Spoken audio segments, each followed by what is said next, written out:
Hey y'all, welcome back to MovementLink. I want to spend a few minutes giving you the range of motion 101 and how to resolve nagging pains and really start to develop your body in the way that becomes more and more usable.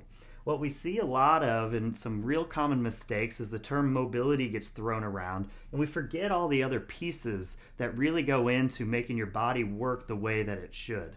So the big mistake we see in the gym over and over and over again is people have an issue. We'll just use front of the shoulder. They have some pain in the front of the shoulder and an impingement going on. What they do is they take lacrosse balls and things and they massage and do mobility, soft tissue, trigger point, whatever you want to call it, work right on the issue.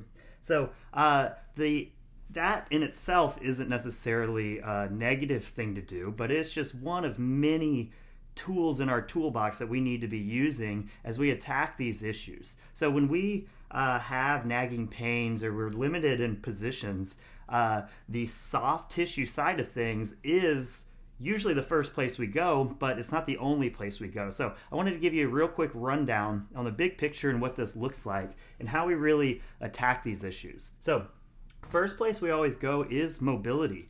We're looking at, can your body physically move? Can your muscles, can your joints, can everything physically move in the way that we want it to move? Then we're looking at stability. Does your body have the stabilizer muscles and the ability, and is your brain firing the right connections into those muscles to hold and maintain good positions? Then movement patterns. Are we actually putting ourselves in the positions that we need to optimize how the joints and muscles work, optimize leverage, to ultimately optimize performance, and to keep your joints and muscles and tissues from getting tight and wearing out earlier than they should? And then do we have the proper strength in these positions with these movement patterns to ensure that we can develop and use the right movement patterns over and over and over again, and we don't have these missing links that cause us to do little goofy workarounds. So first place we go with mobility, really before we start jamming things in, is we need to go look at the spine.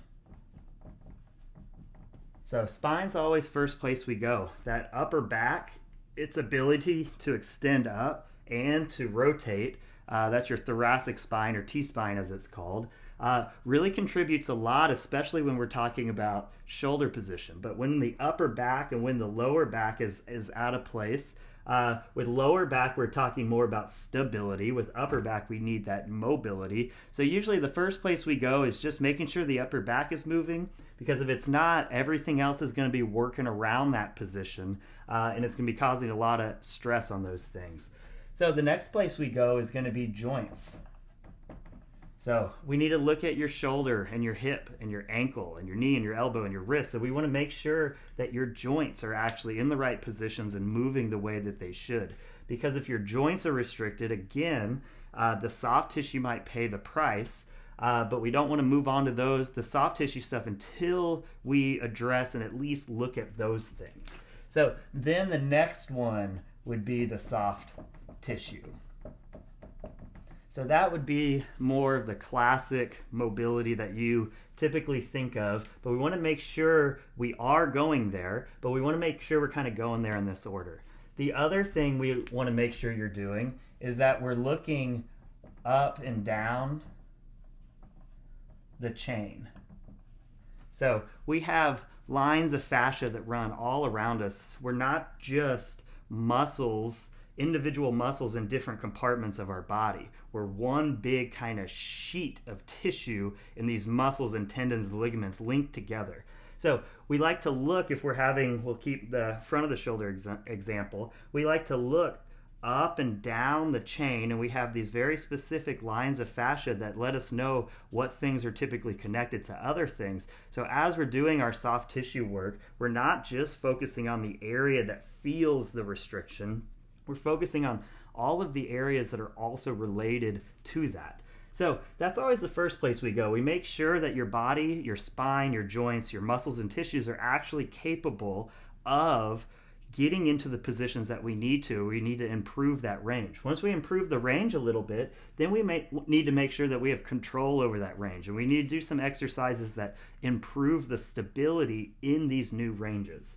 Then we move on to the movement patterns and make sure we're not using secondary patterns and positions that continue to just send us in this vicious cycle of doing things incorrectly, that makes things tight, that makes things unstable, and it's just this big circle of things. And then we have the strengthening exercises to strengthen up those weak chains. So what we see a lot of is people doing these things just as pieces or doing them out of order. One of our biggest pet peeves is in the gym is people come back from seeing a physical therapist and they have all these strengthening exercises, and what they do is they get in these really bad posture positions and then they're trying to strengthen specific muscles.